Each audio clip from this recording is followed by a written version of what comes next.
বাঙালির প্রাণের উৎসব পহেলা বৈশাখ।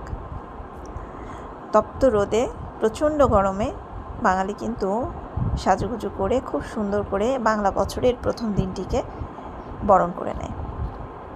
আমাদের ঢাকা শহর ভীষণ ব্যস্ততার শহর, আর তার সাথে খোলামেলা জায়গার কিন্তু ভীষণই অভাব।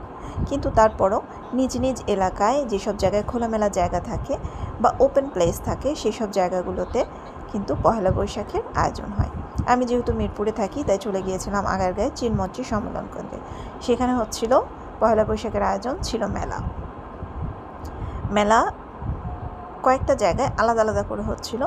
তার মধ্যে মেলার এই অংশটায় ছিল বিভিন্ন ধরনের হ্যান্ডিক্রাফট বা দেশীয় পণ্যের সম্ভার। মাত্র 30 টাকা এন্ট্রি ফি দিয়ে ভিতরে ঢোকা যায় এবং ঢুকে আপনারা যতটা সময় মনে চায় ঘুরে ঘুরে দেখতে পারেন। আমি যেহেতু পয়লা বৈশাখের দিনে গিয়েছিলাম সেজন্য প্রচণ্ড ভিড় ছিল, কোনো কিছু ঠিকঠাক মতো দেখা যাচ্ছিল না।